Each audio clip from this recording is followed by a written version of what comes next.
Jai Hind and welcome back to the third lecture of the first chapter of physics. In this lecture, we are going to discuss about, we'll be starting from the first case of a concave mirror's ray diagram. जैसे कि हमने पिछले lecture में discuss किया था, जैसे कि हमने पिछले लेक्चर में कहा था कि नेक्स्ट लेक्चर में हम लोग कॉन्केव मिरर के इस वाले केस में जब ऑब्जेक्ट को इंफिनिटी पे रखते हैं उस केस के बारे में बात करेंगे। तो ये कुछ डायग्राम्स हमारे पोल बन गया, हमारा focus, this is the centre of curvature and we are keeping the object at infinity. अब इस ऑब्जेक्ट में आपको कुछ अंतर दिख रहा होगा, इस ऑब्जेक्ट का साइज हमारे पिछले वाले रे डायग्राम्स के जितने भी ऑब्जेक्ट्स हैं उनके साइज से ज्यादा बड़ा है। ऐसा क्यों? क्योंकि अगेन रे ऑप्टिक्स में एक अजम्पशन होता है कि अगर कोई ऑब्जेक्ट इंफिनिटी पे रखा है तब उसको ऐसा अज्यूम कर लिया जाता है कि इस ऑब्जेक्ट का साइज काफी ज्यादा बड़ा होगा। अच्छा, फिर एक और बात, इंफिनिटी पे किसी चीज को हम लोग कैसे रख सकते हैं? इंफिनिटी का तो मतलब ये होता है जो कभी खत्म नहीं होगा, जिसका कोई अंत नहीं है, जो अनंत है। फिर एक और अजम्पशन यहाँ पे एक और है रे ऑप्टिक्स में कि इस चैप्टर में रे ऑप्टिक्स के अंदर इंफिनिटी लॉन्ग डिस्टेंसेस को, वेरी लॉन्ग डिस्टेंसेस को हम लोग इंफिनिटी कह के रिकॉग्नाइज कर लेते हैं, उसके बारे में बात कर लेते हैं। फॉर एग्जाम्पल, अर्थ से मून की जो दूरी है, अर्थ से सन की जो दूरी है, या जो अब बाकी स्टार्स हैं उनकी जो दूरी है, उसे उतने बड़े डिस्टेंसेस की बात जब हम लोग करते हैं तो हम लोग कह देते हैं कि वो ऑब्जेक्ट, जैसे सन अर्थ से काफी दूर है तो हम कह देंगे कि सन इंफिनिटी पे है इस चैप्टर के लिए से। ठीक है, सन की दूरी फाइनाइट है, हम सबको पता है, लेकिन अगेन इस चैप्टर के अजम्पशन के लिए ये चीज करना पड़ता है रे डायग्राम्स के स्टडी करने के लिए। ठीक है, तो ये ऑब्जेक्ट हो गया हमारा नॉर्मल ऑब्जेक्ट से बड़ा। एक और अजम्पशन ये है कि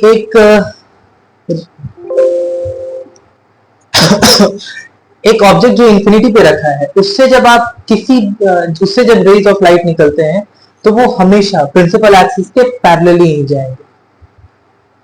ठीक है, तो एक रे गया जो पैरेलल गया प्रिंसिपल एक्सिस के, फोकस से होके पास कर गया, दूसरा रे भी पैरेलल, जितने भी रेज जाएंगे वो सारे रेज पैरेलल ही जाएंगे, यानी कि इसमें किसी और स्टैंडर्ड इंसिडेंट रे का कोई भी काम नहीं। डन? आपको क्या दिखा? आपको यहाँ पे दिख रहा होगा कि दोनों रेज ऑफ लाइट जो गए, जो पास किए प्रिंसिपल एक्सिस के पैरेलली मिरर पे हिट किए, वो रिफ्लेक्शन के बाद फोकस पे आके मिल रहे हैं, यानी कि ऑब्जेक्ट तो काफी छोटा बन रहा है ना यहाँ पे। पहला बात तो पोजीशन है फोकस पे, at position of the image infinity नहीं होगा, position of the object, position of the image at focus होगा, जैसे कि आप देख सकते हैं टाइप की मिरर हो सकता है। नेचर है रियल, क्योंकि असली में रेज ऑफ लाइट मीट कर रहे हैं। इन्वर्टेड एंड हाईली डिमिनिश्ड, बहुत ज्यादा छोटा, क्योंकि पॉइंट साइज्ड ऑब्जेक्ट है ना, तो इसीलिए आप इसको हाईली डिमिनिश्ड लिख सकते हैं, पॉइंट साइज्ड इमेज लिख सकते हैं, कुछ भी लिख सकते हैं। एक बार जल्दी से रिवाइज करते हैं जितने भी चीजें हमने अभी सीखी। पहले मतलब कॉन्केव मिरर के रे डायग्राम में हमने पहले केस से लेके लास्ट, यानी कि टोटल 6 केसेस थे। पहले केस में हमने ऑब्जेक्ट को इंफिनिटी पे रखा था और लास्ट केस में हमने ऑब्जेक्ट को पोल और एफ के बीच में रखा था। आइए बात करते हैं इसके बारे में। Positions of the object, position of the image, size and nature. पहला केस इंफिनिटी पे बन गया, हमें पता है कि इमेज कहां बनेगा, फोकस पे बनेगा, साइज क्या होगा, बहुत ज्यादा छोटा होगा, नेचर क्या होगा, रियल एंड इन्वर्टेड। दूसरा केस फोकस पे, ये रहा हमारा रे डायग्राम, 2 रेस लिए हैं हमने इसमें, और उससे कोई फर्क नहीं पड़ता कि आपने कौन सा स्टैंडर्ड इंसिडेंट रे यूज किया है, आपका रिजल्ट सही आएगा अगर आपने सही से ड्रॉ किया है तो। पोजीशन क्या होगा जब फोकस पे है ऑब्जेक्ट, तो इंफिनिटी पे, राइट। ये जो साइज होगा ये हाईली डिमिनिश नहीं होगा, हाईली मैग्नीफाइड होगा। ठीक है, अगर फोकस पे आपने ऑब्जेक्ट को रखा है, उसका इमेज अगर इंफिनिटी पे बना है तो इंफिनिटी पे पाई जाने वाली कोई भी चीज है बहुत ज्यादा बड़ी होती है। चाहे वो इमेज इंफिनिटी पे बन रहा हो तो वो इमेज भी बहुत ज्यादा बड़ा हो जाएगा, और अगर कोई ऑब्जेक्ट इंफिनिटी पे रखा हुआ है तो तो ये अज्यूम किया जाता है कि वो ऑब्जेक्ट बहुत ज्यादा बड़ा है, रियल एंड इन्वर्टेड होगा। बियॉन्ड सी, थोड़ा से अरेंजमेंट्स में इधर उधर है, तो यानी कि जो सेकंड है उसको आप, जो थर्ड वाला है उसको सेकंड में कर लेना, और जो सेकंड वाला है उसको थर्ड में कर लेना। इतना तो आप कर ही सकते हैं, समझदार तो है नहीं आप लोग। बिटवीन एफ एंड सी वो डिमिनिश्ड होगा, हाँ ठीक है। अगर बियॉन्ड सी रखा है तो सी एंड एफ के बीच में इमेज बनेगा, वो डिमिनिश्ड होगा, रियल एंड इन्वर्टेड होगा, ठीक है, no problem till now. Between F and C, the object is between F and C, so the image will be formed beyond C. As you can see in this ray diagram, the size of the image will be magnified and the nature will be real and inverted as the rays of light are meeting in real, right? Done. अब C पे जब आप रखेंगे तो कुछ आपको ये दिखेगा, इमेज का साइज और ऑब्जेक्ट का साइज दोनों बराबर है और दोनों ही सी पे पाए जाएंगे। At C same size, real and inverted. Last case है बिटवीन पी एंड एफ, ये एकमात्र केस है। कुछ चीजें आप यहाँ पे नोट करते जाना, जो हम अपने लाइव क्लासेस में भी बात करते हैं और बहुत अच्छे तरीके से बात करते हैं, क्योंकि ये एक रिकॉर्डेड लेक्चर है तो जाहिर सी बात है कि टाइम लिमिटेशन होता है, जिसके कारण हम लोग वीडियो लेक्चर्स के अंदर चीजें आपको याद नहीं करा सकते, लेकिन अपने लाइव सेशन के अंदर कुछ चीजें जो हम लोग सिंबल फोकस करवाते हैं अपने बच्चों को, वो आप भी फोकस करें। क्या है वो चीज कि एकमात्र केस कॉन्केव मिरर में जहां पे एक erect and virtual and erect image बनता है, वो ये लास्ट वाला केस है जहां ऑब्जेक्ट को पोल और फोकस के बीच में रखते हैं, ठीक है, good. Virtual and erect and magnified. अच्छा, आपको एक चीज और ऑब्जर्व किया होगा आपने कि जैसे जैसे, just a minute, let me come in front of you guys ताकि आप मेरे देख सके, राइट, ठीक है। आपने एक और चीज ऑब्जर्व किया, क्या? ये कॉन्केव मिरर के केस में आप ऑब्जेक्ट को सबसे पहले केस में इंफिनिटी पे, यानी कि ऑब्जेक्ट बहुत ज्यादा दूर है, वहां से लेकर लास्ट केस तक आप ऑब्जेक्ट को जैसे जैसे पास ला रहे हैं ना मिरर के, जो इमेज है वो मिरर के और दूर चलते जा रहा है। इट्स समथिंग लाइक ऑब्जेक्ट को पास लाओ और इमेज इस तरीके से दूर चलते जाएगा, अगर आपका कॉन्केव मिरर कहीं यहाँ पे है तो। ये एक पैटर्न है जिसको याद रखना। कैसे ये पैटर्न हमने ऑब्जर्व किया? पहला केस इंफिनिटी पे तो इमेज कहां बन रहा था? फोकस पे। दूसरा बियॉन्ड सी यानी कि इंफिनिटी और सी के बीच में, तब ऑब्जेक्ट यानी कि ऑब्जेक्ट को नजदीक लेके आए मिरर के, तो जो इमेज है वो फोकस से और दूर चला गया, centre of curvature and pole के बीच में चला गया। यहाँ पे आप देख सकते हैं बिटवीन एफ एंड सी, जैसे जैसे आप पास लाते जा रहे हैं इमेज दूर होते जा रहे हैं। इन पैटर्न्स को जब हम लोग ऑब्जर्व करते हैं तब आपको रे डायग्राम्स को ऐसे टेबल्स बना बना के रटना नहीं पड़ता। ये टेबल्स आप खुद से बना सकते हैं और खुद से चीजों को समझ सकते हैं, फिर याद करने का, रट्टा मारने का झमेला नहीं रहेगा। आइए कुछ क्वेश्चंस करते हैं।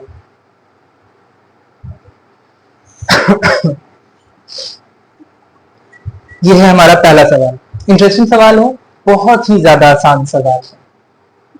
क्या है ये सवाल? आइए पढ़ते हैं। A concave mirror has a focal length of 10 centimeter.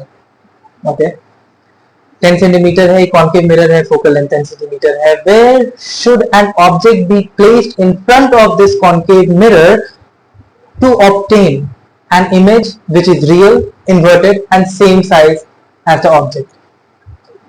Question पढ़ के ही आंसर आ गया होगा ना। क्वेश्चन का कंडीशन क्या है कि हमें एक रियल एंड इन्वर्टेड इमेज चाहिए, तो रियल और इन्वर्टेड तो ठीक है, सेम साइज चाहिए, यानी कि कॉन्केव मिरर में सेम साइज कब बनता है? जब ऑब्जेक्ट सेंटर ऑफ कर्वेचर पे होता है। सेंटर ऑफ कर्वेचर की जो दूरी होती है पोल से, जो रेडियस ऑफ कर्वेचर होता है, वो कितना होता है? वो 2f होता है, यानी कि फोकल लेंथ का दुगना होता है। तो अगर फोकल लेंथ हमने 10 सेंटीमीटर दिया हुआ है तो उसका दुगना will be the radius of curvature, यानी कि सेंटर ऑफ कर्वेचर का वही दूरी होगा पोल से। हमारा आंसर भी 20 सेंटीमीटर आ गया। आइए सॉल्यूशन देख लेते हैं। ये रहा रे डायग्राम हमारा। यही चीज चाहिए ना हमें, हमें रखना कहाँ पे है, ऑब्जेक्ट को सी पे रखना है ताकि इमेज जो है वो भी उसी के साइज का बने। एफ है 10 सेंटीमीटर, पता करना है सेंटर ऑफ कर्वेचर, यानी रेडियस ऑफ कर्वेचर की दूरी पता करनी है। बेसिकली फॉर्मूला क्या होता है, r is equal to 2f, r radius of curvature is equal to 2f। यहाँ पे c is equal to 2f लिखा हुआ है, कोई दिक्कत नहीं है। Solution c is equal to 2 into f, c is equal to 2 into 10, c is equal to 20, यानी हमारा आंसर आ गया 20 सेंटीमीटर। डन, देख लो, गुड, एवरीथिंग फाइन, आगे बढ़ सकते हैं, बिल्कुल बढ़ सकते हैं। अगला सवाल क्या है, ये सवाल कहता है we wish to obtain an erect image of an object using a concave mirror of focal length 15 cm। Again सवाल सुनते ही जवाब आ गया, हमें कैसा इमेज चाहिए, इरेक्ट चाहिए। इरेक्ट इमेजेस हमेशा वर्चुअल होते हैं और कॉन्केव मिरर में वर्चुअल इमेज कहाँ बनता है, बस एक केस में बनता है, सिक्स्थ केस में, राइट, जब ऑब्जेक्ट पोल और फोकस के बीच में होगा तब। तो पहला सवाल है, what should be the range of distance of the object from the mirror. Range of distance मतलब कहां से कहां तक रख सकते हैं, तो 0 सेंटीमीटर से ज्यादा और 15 सेंटीमीटर से कम, तो यानी कि less than 15 centimetre will be the range. B, what is the nature of the image. Nature तो ऑब्वियसली वर्चुअल होगा क्योंकि इरेक्ट इमेजेस हमेशा वर्चुअल ही बनते हैं। इज द इमेज लार्जर और smaller than the object, sixth case है, larger बनेगा। Draw a ray diagram to show the image formation this case. चलिए बना लेते हैं, ये हो गया लंबा सा राम कथा हमारी सॉरी ये पहला का जवाब जो हमने पता कर लिया, उसी का डिस्क्रिप्शन आप लोग पढ़ लें आराम से, कोई टेंशन नहीं है। The nature of the image will be virtual and erect। virtual and erect होगा। The image will be larger than the object, क्योंकि हमें पता है कि सिक्स्थ केस में लार्जर बनता है, हमने रे डायग्राम पढ़ा है अच्छे से। और ये रहा हमारा डी सवाल, रे डायग्राम, ये रहा रे डायग्राम हमारा। डन, चलिए आगे बढ़ते। एक लंबा चौड़ा सवाल, देखिए अभी से प्रैक्टिस करते वक्त आपको एक चीज की हिदायत दे रहे हैं, एक चीज पहले से प्रिकॉशन दे रहे हैं, वार्न कर रहे हैं, जो भी समझिए। रे डायग्राम की जब आप सॉल्व कर रहे हो सवाल, इस चैप्टर के जब कोई भी सवाल सॉल्व कर रहे हो तो सवाल इसी तरीके के आएंगे, लंबे लंबे क्वेश्चंस। बाकी क्वेश्चन में कुछ दम नहीं होगा, कोई दम नहीं होगा। These questions will just be there to make you confused, to make you anxious, to make you nervous। इनका पर्पस बस वही है कि आपको नर्वस कर दें, आपको एंशियस कर दें। इतना लंबा सवाल है, काफी मुश्किल होगा, और मुश्किल नहीं है। आइए पढ़ते हैं सवाल को। Sunita takes a mirror which is depressed at the centre. Mirror जैसे विच इज डिप्रेस्ड मतलब अंदर की तरफ धंसा हुआ है, अंदर की तरफ कर, यानी कि कॉन्केव मिरर की बात हो रही है। And mounted on a mirror stand, mirror stand पे लगा दिए। फालतू की कहानी, हमें इससे कोई मतलब नहीं है। इस पूरे लाइन में बस एक पॉइंट हमें मिला काम का। पॉइंट्स को आपको जैसे छलनी से हम लोग दूध और मलाई को छान के लगते हैं, नहीं मलाई तो अच्छी चीज होती है, कोई बेकार चीज को जैसे हटा देते हैं, काम की चीज रखते हैं सिर्फ फिल्ट्रेशन के बाद। तो फिल्टर करिए। पहले सेंटेंस में आपको सिर्फ एक पॉइंट मिला काम का, क्या कि हमारा जो इमेज, हमारा जो मिरर है वो कॉनकेव मिरर है। अगला पॉइंट देखिए, and erect and enlarged image of her face is formed. Erect and enlarged, concave mirror में इरेक्ट एंड एनलार्ज्ड इमेज कब बनता है, सिक्स्थ केस में, ठीक है, बिटवीन पी एंड एफ, हमें पता है ये चीज, राइट। आगे बढ़ते हैं। She places the mirror on a stand along a meter scale at 15 centimeter mark। Again, she places the mirror on a stand along a meter scale, उसको 15 centimetre का मार्क लेती है। In front of this mirror, she mounts a white screen, एक screen लगा रही है, क्योंकि image जो रियल इमेजेस हैं वो स्क्रीन पर मिलते हैं, ठीक है। And moves it back and forth along the meter scale till a sharp, well-defined inverted image of the distant tree is formed on the screen at 35 centimeter mark. बहुत सारी information, बहुत सारी चीजें, हमें मतलब ही नहीं है उस इंफॉर्मेशन से। हमें क्या मतलब है, हमें क्या पता करना है?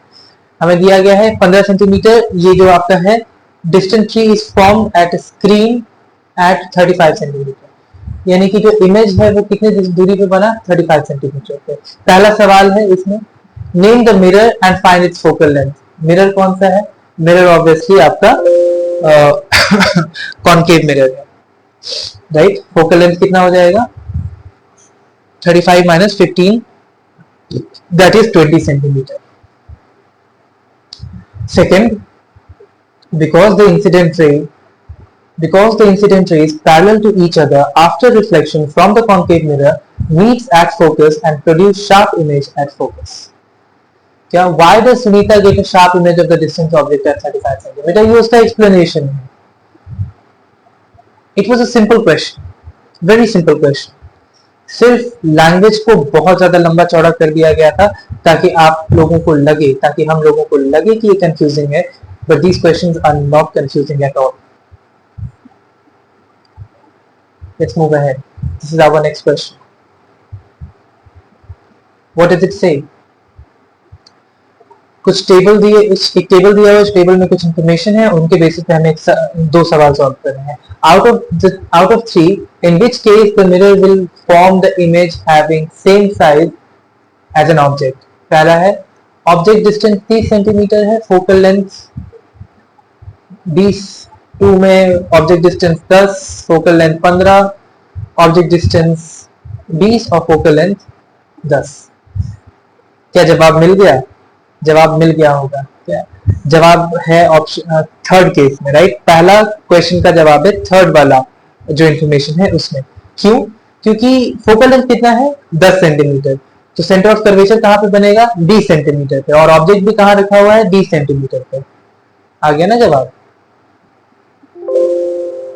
ये देखो, the mirror will form an image of the same size as that of object in case 3. तो इसका एक्सप्लेनेशन यही है कि सेंटर ऑफ कर्वेचर पे रखेंगे तो सेम साइज का बनेगा. ड्रॉ द रे डायग्राम फॉर सीरीज नंबर 2. अच्छा ठीक है, जो कोई 2 नंबर है, केस नंबर सीरियल नंबर 2 है, उसका रे डायग्राम बनाना था. ये रे डायग्राम आपके स्क्रीन के सामने है. आगे बढ़ते हैं. आइए बात करते हैं कुछ यूजेस के बारे में. कॉनकेव मिरर्स डेली लाइफ में हम लोग कहां कहां देखते हैं, कहां कहां इस्तेमाल होता है इन चीजों का, इन मिरर्स का. कॉनकेव मिरर जो है वो बहुत सारी जगह पे यूज करते हैं. लाइट्स, आपने देखा होगा कार्स के या बाइक्स के जो हेडलैम्प्स होते हैं ना, उनको कभी अभी नहीं देखा है तो ध्यान से देखना. आपके घर में बाइक होगा या कार होगा तो उसका जो आगे वाला हेडलैम्प होता है वो क्रेसेंट शेप का होता है, वो कर्व्ड होता है, अंदर की तरफ धंसा हुआ होता है. वो एक कॉनकेव मिरर, ठीक है. क्यों ऐसा करते हैं? बड़ा इंटरेस्टिंग है, क्योंकि वो जो बल्ब होता है वो एक कॉनकेव मिरर है, और वो जो बल्ब है वो मेजरमेंट्स वगैरह करके एकदम उसके फोकस, उस कॉनकेव मिरर का जो फोकस बन रहा था ना, उसी फोकस पे उस बल्ब को लगाया जाता है. उससे क्या होगा कि उस फोकस से जितने भी लाइट रेज उस मिरर पे पड़ेंगे, फोकस से आने वाले सारे लाइट रेज कैसे चले जाते हैं? Parallel to the principal axis चले जाते हैं. मतलब कि एक हेडलाइट, एक गाड़ी का, एक कार का, एक बाइक का जो हेडलैम्प होता है वो एकदम सीधा लाइट को भेज देगा, इधर उधर डाइवर्ज नहीं करेगा. क्योंकि आपको चीजें कहां पे देखनी है? आप रोड पे चला रहे होगा कार बाइक अपना, तो आपको सीधे रास्ते में कौन आ रहा है आपको वो पता करना है, राइट. तो this is how it works. Concave mirror are used as shaving mirror. Shaving mirrors की तरह यूज करते हैं इसे. शेविंग मिरर्स की तरह क्यों? क्योंकि जब आप शेविंग करते हैं तब आप अपने आईने को बड़ा पास रखते हैं, और जब पास रखिएगा यानी कि फोकस और पोल के बीच में जब ऑब्जेक्ट आ जाएगा आपके, तब जो इमेज है वो वर्चुअल बनेगा, इरेक्ट बनेगा और एनलार्ज बनेगा. तो आपको सीधा इमेज, अपना बड़ा इमेज दिखेगा उस मिरर में, जिसके कारण आपको काफी आसानी होगी शेविंग करने में. डेंटिस्ट लोग भी इसे इस्तेमाल करते हैं, कॉनकेव मिरर्स का इस्तेमाल करते हैं. सोलर फर्नेसेस, सोलर फर्नेस को सोलर कुकर्स भी कहा जाता है, ठीक है. तो सोलर कुकर का फंक्शन हमें इस चैप्टर में पढ़ना है आगे चल के. इस चैप्टर में और उससे ज्यादा डिटेल में हमारा जो सेकंड चैप्टर है फिजिक्स का, human eye and the colourful world, उसमें काफी डिटेल में पढ़ना है इसके बारे में। Concave mirrors are used in doctor's head mirror, देख लिया हमने, to concentrate the light beam on a small area of the body, जैसे कि कोई डॉक्टर है, उन्हें आपके किसी एक पार्ट पे को देखना है, जैसे नोज है, थ्रोट है, ईयर, टीथ, तो कॉन्केव मिरर का इस्तेमाल करते हैं ताकि एक बड़ा इमेज दिखे, ज्यादा क्लियर इमेज दिखे, इरेक्ट एंड एनलार्ज्ड इमेज दिखे। Let's move ahead.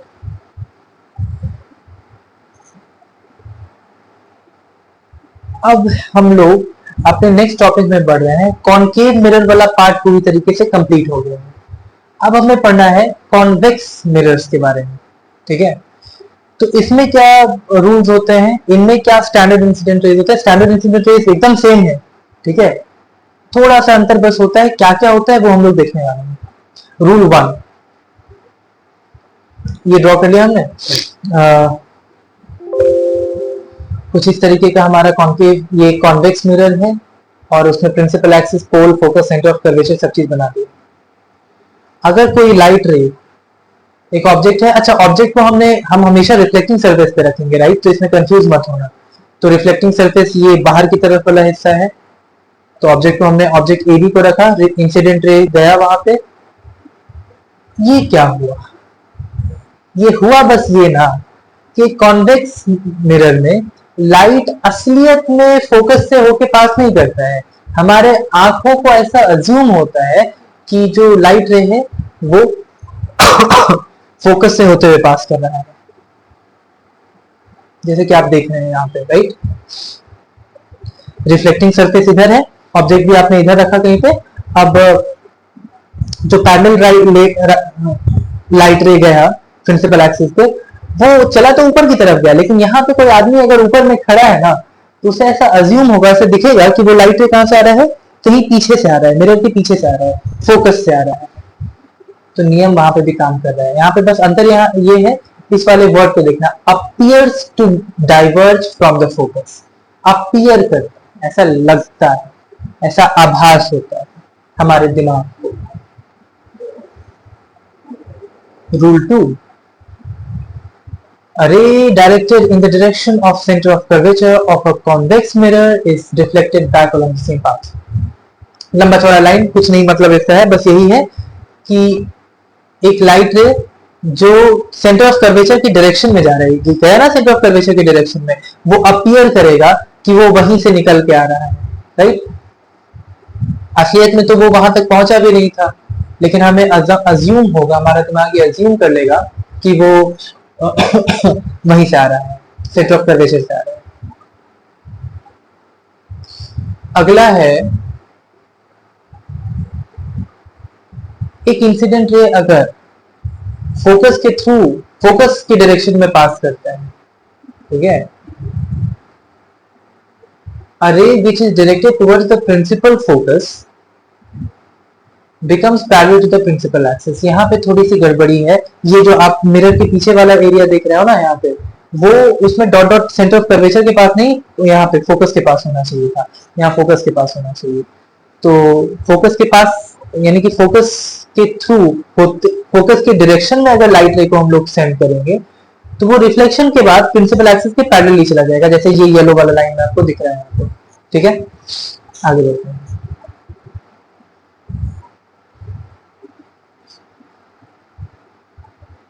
Incident at पोल, अब ये केस है रूल नंबर 4। पोल पे स्ट्राइक करेंगे तब क्या होगा, सेम चीज जो रूल 4 कॉन्वेक्स और कॉन्केव मिरर में सेम है कि एंगल आर और एंगल आई बराबर हो रहा है। और नॉर्मल, यहाँ पे नॉर्मल का काम कौन कर रहा है, नॉर्मल का काम हमारा प्रिंसिपल